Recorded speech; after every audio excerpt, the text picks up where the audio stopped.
Welcome to the Having It All podcast, the show about what it takes to live an abundant, loving life.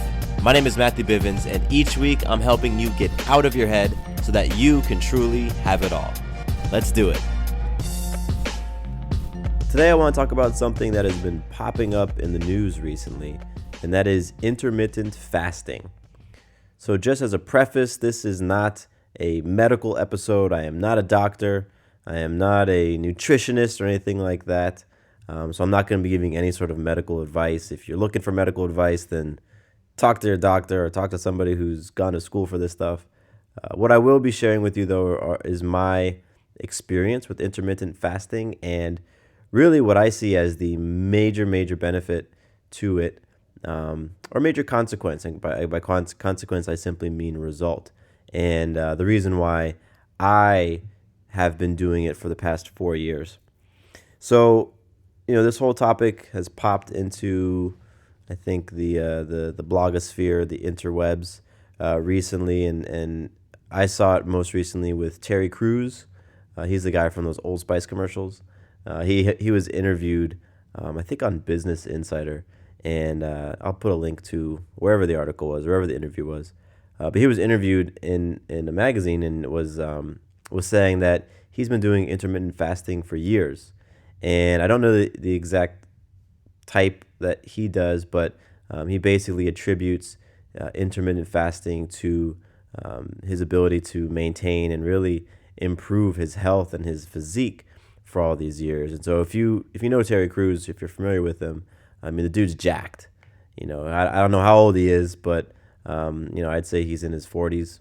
At least, and the guy's ripped. I mean, he looks like cut up athlete, and so I can understand why people would look at him and say, "Wow, if he's doing something and it works for him, then I definitely want to give it a try." For me, I was first introduced to the idea of fasting about 4 years ago. Of course, I had heard of fasts, and when I had heard of fasting, it was in like a biblical sense. Like, you go on a 40-day fast because you want to, clear your spirit, become connected with God or the Creator, or you want to protest. Like, that was the type of context that I had in mind when I was thinking of fasting in the past. So when it came, when it was presented to me 4 years ago, I had to first work on my relationship to it, because I'm like, I'm not trying to do a 40 days in the desert type of fast. But what was really interesting is, so I'll backtrack real quick. The idea of intermittent fasting was presented to me as a way to address and really become aware of and then work on attachments. It was a tool that would really show you where your attachments are. And once you knew where those attachments were, you had an opportunity to work on them every week as you would fast every week. And so I thought that was pretty interesting.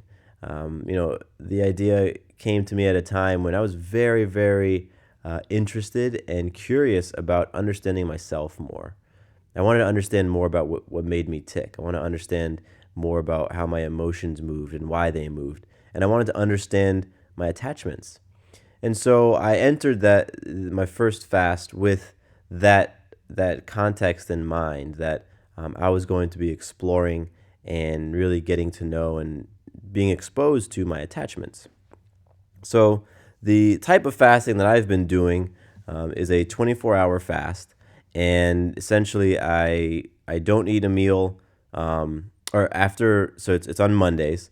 So after my meal on Sunday night, I don't eat again until Monday night. So just don't eat from Sunday night until Monday night. And basically I go all day Monday without eating any solid food. What I do consume is water. Normally in the day I drink about 80 ounces of water. And so I'll have my water, but I'll also have fresh squeezed juice. And I typically will prepare a fruit juice. My fruit juice of choice is oranges, apples, sweet potato, and ginger. I didn't realize until I started doing this that you could actually juice a sweet potato, and it's awesome. It's like thick, kind of creamy, and adds a really interesting element to juice. So that's my fruit juice. So I'll make a fruit juice, and then I'll also make a vegetable juice or a green juice, and that typically has celery, kale, spinach, maybe some lemon, maybe a green apple. But so one's fruit based and one's vegetable based. So I'll have my water, I'll have my two juices, and then somewhere in there, I might also drink a coconut water. I might have some decaf coffee. I might have some tea. I'm not a huge tea drinker, but I might have that. But basically, I just do no solid food, and I do that for roughly 24 hours. It's not always 24 hours, but Sunday night to Monday night. And I've been doing this every week for, I would say, between 3 and 4 years. Every week for 3 to 4 years. And what was fascinating for me was I vividly remember the very first time I did my fast, did my very first fast. It was a Monday, and I was at my office doing some marketing work, and I got my juices prepared, and I've got my water and everything, so I have all the things that I'm going to consume in the day. And I remember sitting at my desk and just kind of doing my thing, and an email popped in my inbox from a client, and they weren't too thrilled with something that we had done. Maybe it was like a blog post or whatever it was. The client was showing a bit of frustration, and I responded physically with that stress feeling. Like my heartbeat started to elevate a little bit, started to get a little like prickly feeling and a little sweaty under my arms. Like that's how my body responds to stress. And what happened next was really interesting and kind of sealed it for me in my attachments. I'm looking at the computer screen, and with my left hand, I reached over to the side of my desk to where I normally keep my snacks. And for me, the snack of choice is trail mix. I love trail mix with almonds and cashews and cranberries and chocolate, like dark chocolate in there. I love that sweets. I'm a big stickler for sweets. So I'm on my fast. I receive this email. It causes some anxiety in me, and I automatically reached for my snacks. And there were no snacks there, right? Because this is my fast day. And I remember just sitting there with my hand, and I look over and I'm like, holy cow, that was interesting. If you had told me the day before that this was going to reveal that I had a food attachment, I'd have been like, no way, not at all. I mean, I'm tall and slim, and I've been this way my entire life. I don't have food attachment because I don't have any extra weight on me. I'm not carrying extra fat. But man, there was such an emotional attachment I had to my food that I was not aware of. I was totally unaware that I will emotionally eat when I'm feeling stressed, when I'm feeling anxious, when I don't want to face something in the moment. I can turn to food. I've had that tendency to turn to food. And so that was revealed to me hours into my very first juice fast. And for me, that was a huge light bulb moment, because it really revealed the attachments that I have, the fact that I do have these attachments, and that I've spent years kind of programming them into my consciousness to where they happen automatically. A stimulus happens and I respond. And so it just got me thinking about, okay, what other automatic responses do I have that aren't serving me or aren't the healthiest or don't raise my energy? Because for me, at least, the way that I look at it, if I'm presented with a stressful situation, if something makes me anxious, if there's something that I need to face but I don't necessarily want to, and I automatically turn to deflect or to distract myself, that isn't how I want to approach stressful situations. That's not how I want to approach circumstances in my life. So intermittent fasting gives me an opportunity every single week to work on my attachments.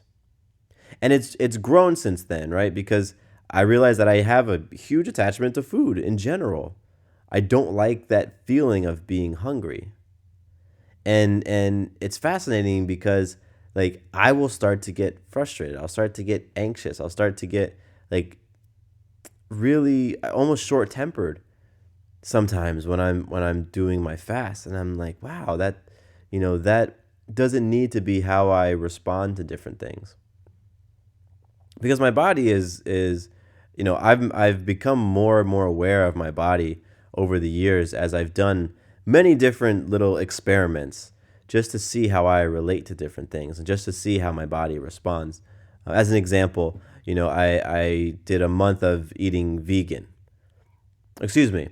It was a month of dairy free. That's what it was. I did a month of dairy free. I did a week of eating vegan. But in my dairy free month, I wanted to see, like I've had congestion in my nose for many years, and I wanted to see if releasing dairy was going to improve or impact that congestion. So I did that. I did a week of eating vegan. I wanted to really understand and expand my vegan palate and learn how to cook more vegan meals, because I know that there's so many delicious vegan meals out there, and I'm like, oh, let me try this. And it was great. And so I have that experience of trying these different things, seeing how they impact my body, seeing how they impact my energy and my clarity. And so I had that awareness stepping into this intermittent fasting. And it just, like I said, it really helped me to see that I have food attachments. And what's great is that it gives me an opportunity every single week to work on these attachments. And it's helped me to become more aware of other attachments that I've had in my life. Because I'm exploring these attachments, and I'll also typically on a Monday, while I'm in the middle of my fast, I'll try to set up some time aside for just reflection or meditation, or just being, not doing, not running around and trying to knock things off my task list, but taking an opportunity to just be with myself and recognize what keeps coming up for me.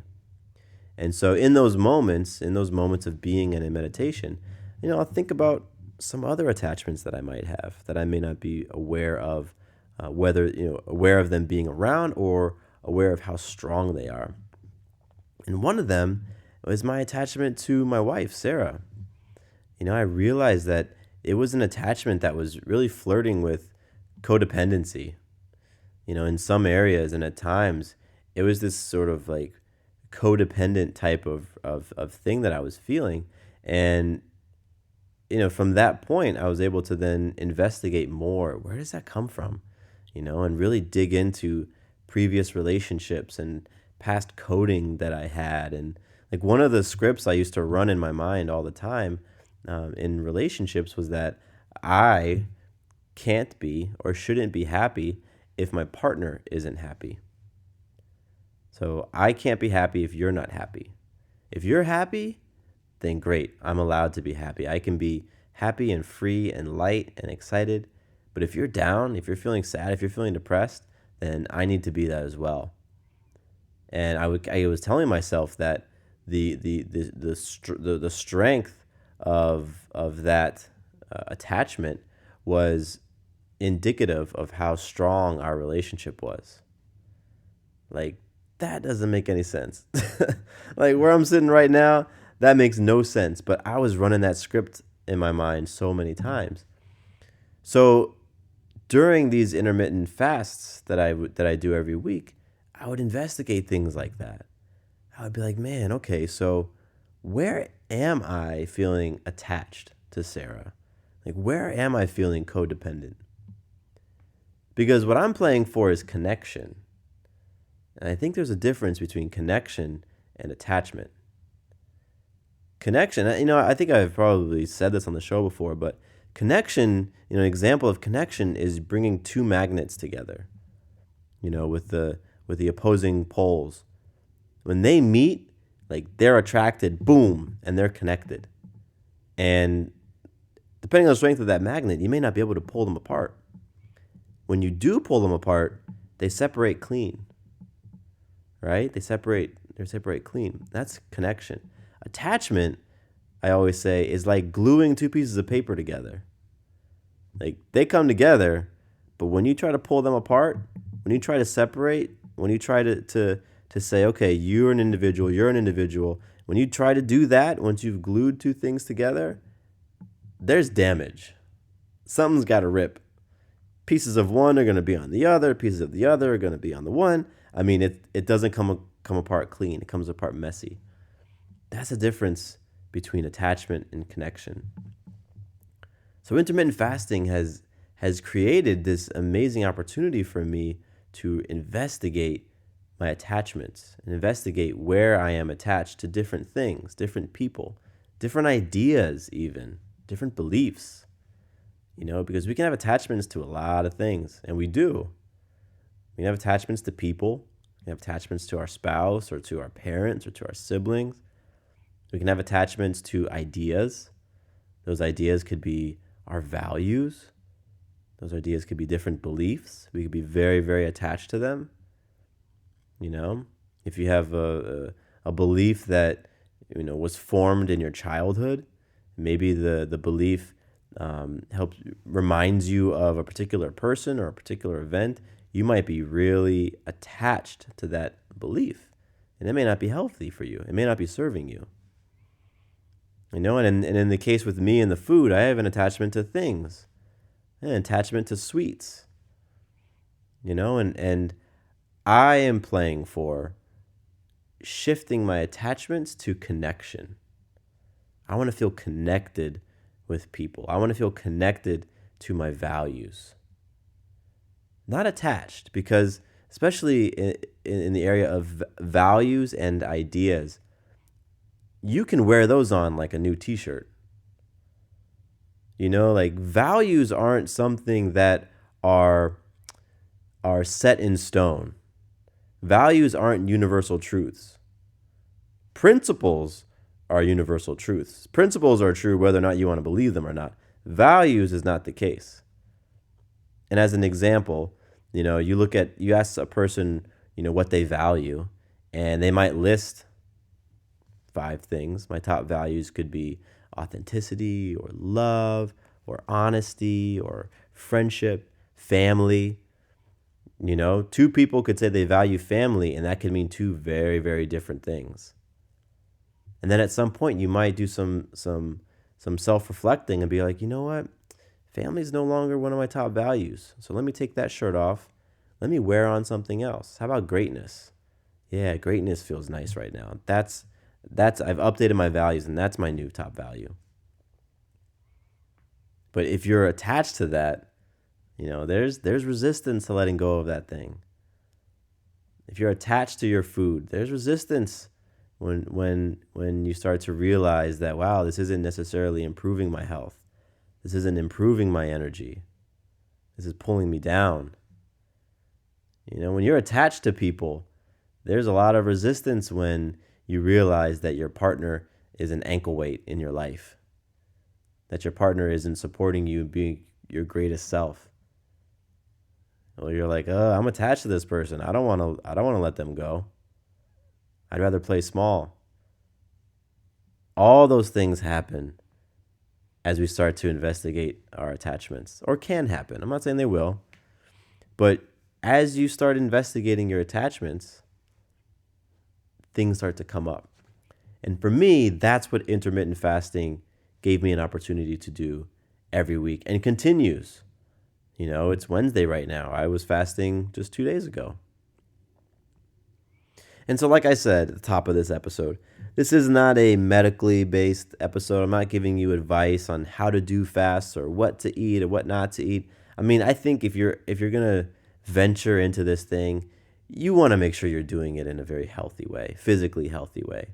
You need to make sure that you have all of your basic health items checked off, that you're hydrated, that you've been eating consistently and eating well-balanced meals regularly. You don't want to jump into fasting, obviously, if your body isn't in a certain level of health already. So I think in that case, it could throw you off. It could probably do some damage. So if you're considering getting into intermittent fasting, consult with whoever it is you consult with that gives you advice about your health. It could be your personal trainer, it could be a nutritionist or a doctor. Run the idea by them. And then if it's something that you're interested in doing, I invite you to add another element to your fasting, and that is the investigation of attachments, the awareness of your attachments. Because if you're like most of us, you have some sort of food attachment, and you're going to feel the results of that food attachment when you step into your fasting. It's going to show up as hunger. It's going to show up as impatience. It could show up as just frustration or nervousness. It could show up as a lot of different ways. And when it does, dig into it. Go into it. Lean into it. It's telling you something. Your body's communicating to you. It's telling you something, and you have an opportunity to really start to understand more about yourself. Understand more about what's going on beneath the surface of you. What's going on in your thoughts? What are your relationships like?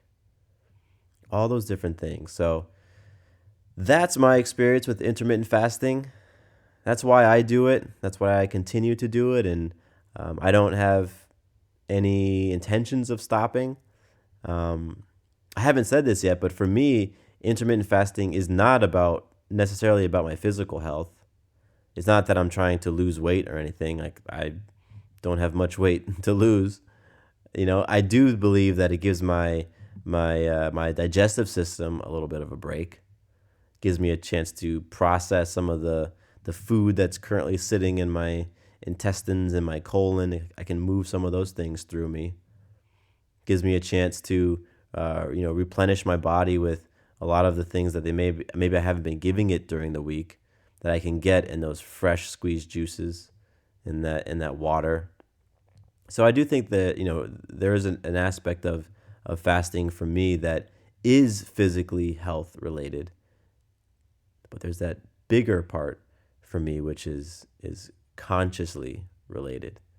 It has to do with my conscious health, and for that, the consciousness piece is my relationships to myself, to other people, and to life.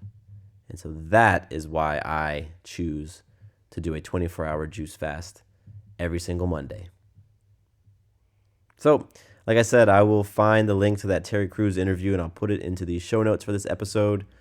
Show notes can be found over at firesidenetwork.com. That is the home of the Having It All podcast. And I appreciate you listening. Thank you so much. It's been, I think we're closing in on a year for this show. If not, maybe we've already passed it. I don't know. I have to take a look. And if we've passed it, then it's time for me to do a holy crap, it's been a year episode. But I do want to say thank you. Thank you for listening. Thank you for checking the show out if this is your first time. If you have any questions, comments, feedback, if you just totally disagree with everything I just said and you want to let me know, email me. Email me. My personal email address is mattcbivens@gmail.com. And that's my personal email. So you can send me whatever, any type of message, anything you want. I will get back to you. And, I love to hear it all. I love to hear the things that are encouraging and wow, what a great topic. And can you give me advice on this? And I love feedback on this situation. And, if that's what you want to say, cool. If you have other things to say, awesome. I appreciate it all. And I got nothing else. So my name is Matthew Bivens, and here is to you having it all.